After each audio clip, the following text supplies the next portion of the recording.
Shalom, salam sejahtera bagi kita semua. Apa kabar hari ini? Selamat berjumpa kembali di channel Roti Hidup, sebuah channel yang kiranya dapat menginspirasi dan memotivasi kita untuk bertumbuh di dalam iman, pengharapan, dan kasih, sehingga kita dapat menjalani hidup ini dengan penuh sukacita, penuh semangat, untuk hari esok yang penuh harapan. Amin, saudara-saudara. Amin. Saudara-saudara yang terkasih, khotbah singkat pada pagi hari ini saya beri judul Berhikmat di Era Teknologi Digital. Marilah kita berdoa sejenak sebelum kita memulai. Tuhan Yesus yang Maha Kuasa dan Maha Baik, terima kasih atas hari yang indah yang masih Engkau berikan kepada kami.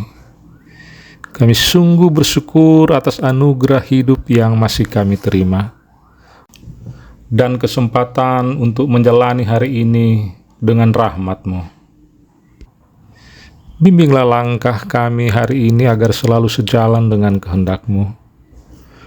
Tolonglah kami untuk bisa mengatasi segala cobaan, tantangan yang mungkin kami harus hadapi hari ini.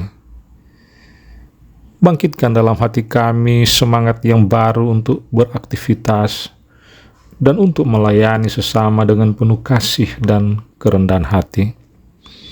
Kiranya Roh Kudus mengisi hati kami dengan damai-Mu dan sukacita-Mu, dan menuntun kami dalam setiap tindakan dan perkataan kami. Terima kasih Tuhan Yesus. Kami menyerahkan hari ini ke dalam tangan-Mu. Amin.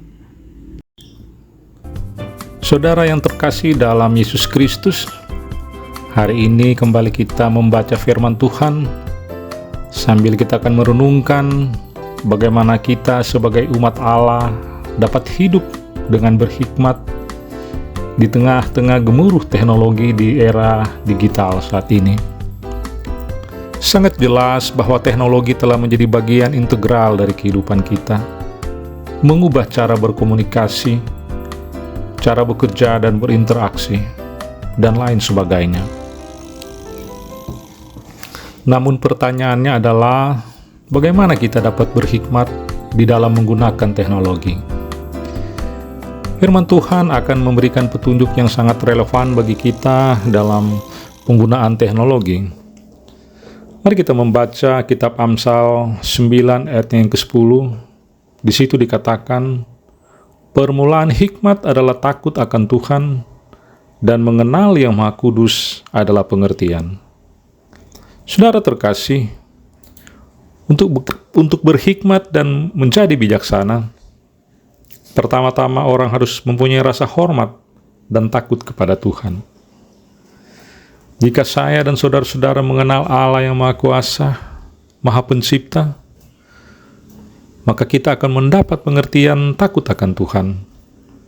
Dan takut akan Tuhan adalah permulaan dari segala hikmat. Di dalam kitab Amsal 3, ayatnya yang ke-13 sampai ayatnya yang ke-18, di situ tertulis, berbahagialah orang yang mendapat hikmat, orang yang memperoleh kepandaian, karena keuntungannya melebihi keuntungan perak, dan hasilnya melebihi emas. Ia lebih berharga dari permata. Apapun yang kau inginkan tidak dapat menyamainya. Umur panjang ada di tangan kanannya, di tangan kirinya kekayaan dan kehormatan.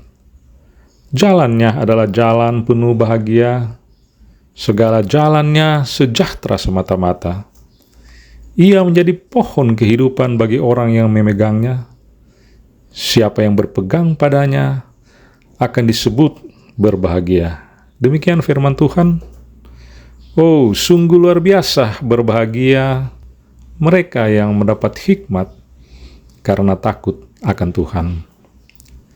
Saudara yang terkasih, dalam konteks teknologi, maka hikmat, kebijaksanaan yang didapat karena takut akan Tuhan menjadi kunci utama.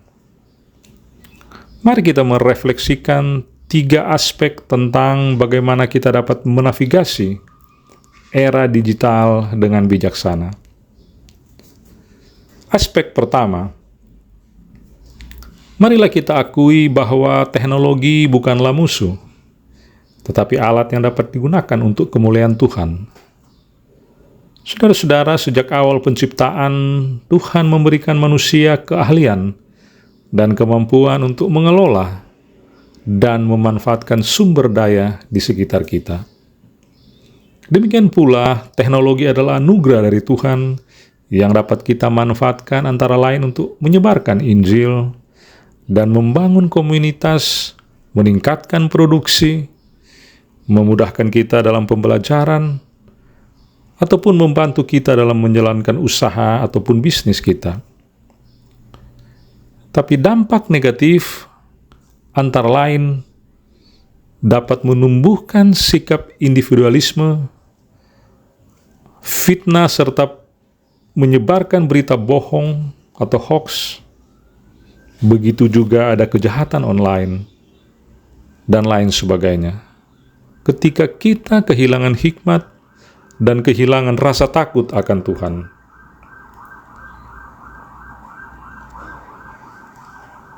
Aspek yang kedua, hikmat memerlukan keberanian untuk membatasi diri. Dalam era digital yang begitu canggih ini, godaan untuk terus-menerus terhubung dan terpaku pada layar dapat menjadi tantangan besar bagi kehidupan orang percaya. Banyak orang menjadi sangat bergantung pada teknologi digital, sehingga kehilangan kemampuan untuk melakukan tugas-tugas dasar tanpa bantuan teknologi.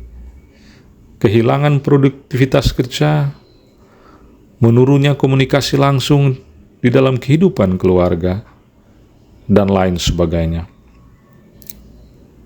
Tetapi firman Tuhan mengajarkan kita untuk memiliki kontrol diri, sebagaimana dapat kita dapatkan di dalam 1 Korintus 6 ayat 12.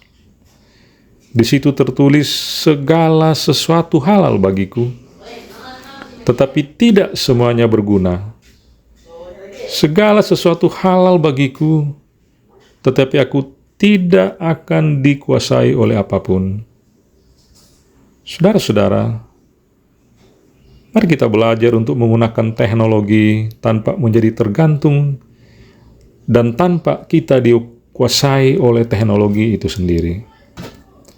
Aspek yang ketiga adalah, dalam menggunakan teknologi, marilah kita tetap terhubung dengan sumber kebijaksanaan yang sejati, yaitu firman Tuhan. Dalam doa, dalam meditasi Alkitab, dalam persekutuan dengan sesama kita dapat membangun fondasi yang kokoh di dalam hikmat dan kebijaksanaan karena takut akan Tuhan.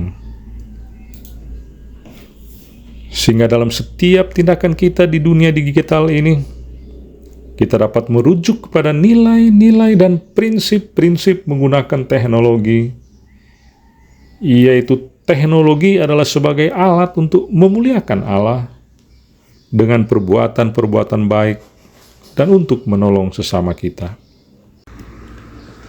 Saudara-saudara, di era digital ini, mari kita bersama-sama menjadi umat yang berhikmat. Marilah kita memanfaatkan teknologi untuk kemuliaan nama Tuhan. Kita dapat memiliki kendali diri, dan kita selalu terhubung dengan Sang Empunya kebijaksanaan, yaitu Allah itu sendiri. Dengan demikian, kita tidak hanya menjadi pengguna teknologi yang mahir, tetapi juga saksi Kristus yang berhikmat dan bijaksana di tengah dunia digital ini. Amin.